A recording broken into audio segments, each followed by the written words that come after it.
Hey everybody, welcome back to Truth is the Only Armor. And this video is designed for the moment when you have survived the suicidal moment, good job, and you nonetheless are still suffering and need a little bit of breathing room from the suicidal demon. What's the best way to do that? In this moment, right now, what can I do to, frankly, want to kill myself a little bit less? And that is why I have subtitled this video, There's a Reason Yoga Always Comes Up When We Mock Clueless Ableists. So, for example, online depression support communities, it's really common to mock the sorts of suggestions that neurotypical people, that's people who have never had a mental illness, make to those of us who are not neurotypical. Because they are often sort of clueless or tone deaf. And one of the most common things that comes up in that sort of joking, that sort of mocking, is yoga. You know, we'll be laughing at the neurotypical person suggesting, "Have you tried yoga?" As if that's gonna just wipe the whole problem away or something. And this is funny, and it's kind of in the same category as like suggesting people go for a run, which is generally way more asking way more of anyone who's suffering a suicidal moment than they could possibly muster. But I'm here to suggest to you that the reason yoga always comes up in this context is because it actually works really, really well. It certainly worked for me, so I'm going to describe in this video a little bit of how I have used yoga to get out of the suicidal moment, to get the demon off my back, at least for a while, to get him back in his cage, put the blanket over the cage. And so that's what I'm going to do here. So when we talk about living in accordance with the truth, it's important to sort of take stock of what things are true.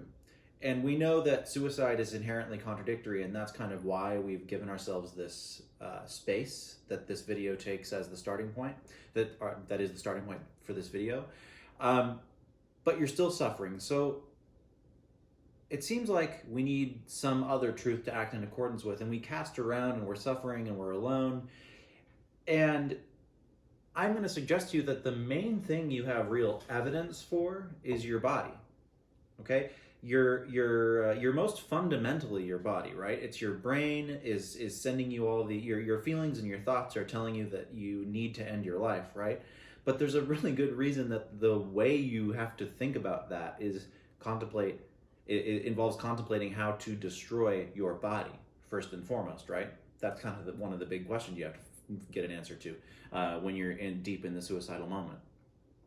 So if truth is the only armor, and it seems an awful lot like your body really does truly exist, then it seems like and we've decided that we are going to survive the suicidal moment, it kind of seems like the opposite of destroying your body would be a really good thing to do. So what's the opposite of destroying your body?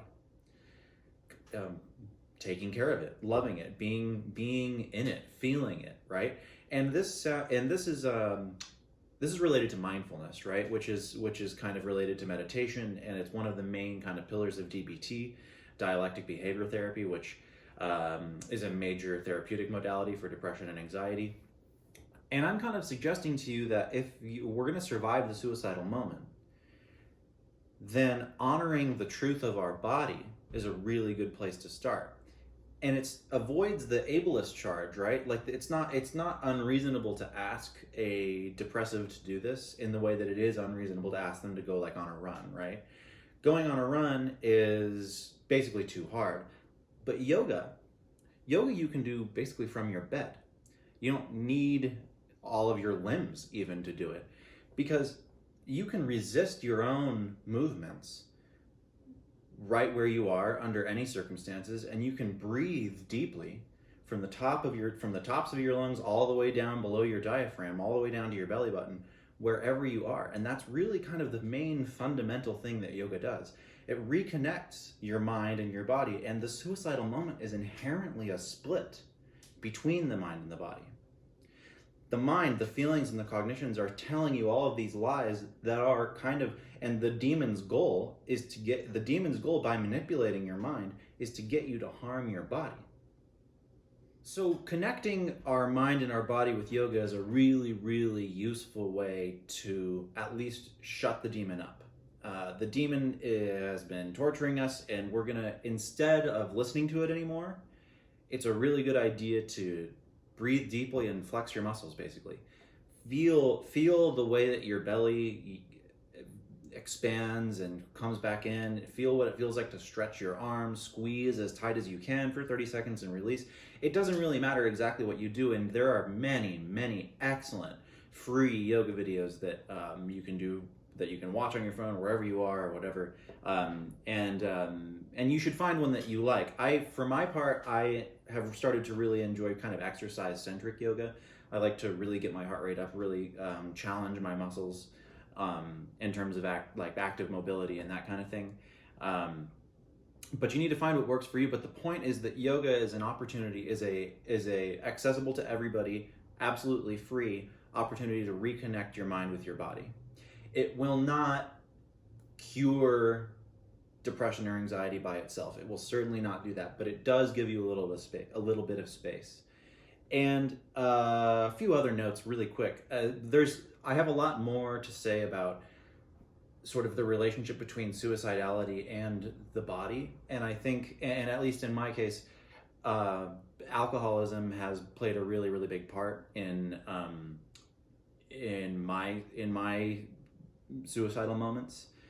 Alcohol is a common factor in many people's suicidal moments. So it's really important to also pay attention to things like your diet, your drug use, your alcohol use or non-use, how much water you drink, how many hours of sleep you get every night, and how consistent your sleep patterns are.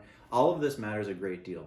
The point of this video is just to say, no matter where you are, no matter what's going on, yoga, which is, and by that I kind of mean just something engaging with your body, breathing deeply, feeling your muscles, flexing your muscles, stretching them, kind of enjoying what your body is capable of, is kryptonite to the suicidal demon. The suicidal demon is trying to convince you to destroy your body, so connecting with your body and sending it loving messages by using it and enjoying it in this way is the best way that I know of to widen the space that this video assumes you've already created by denying the suicidal demon his victory, at least for today. As always, I wish you all the best. Thank you so much for watching, and let me know what you think. Let me know what topics you'd like me to cover. I am here to help. Thanks.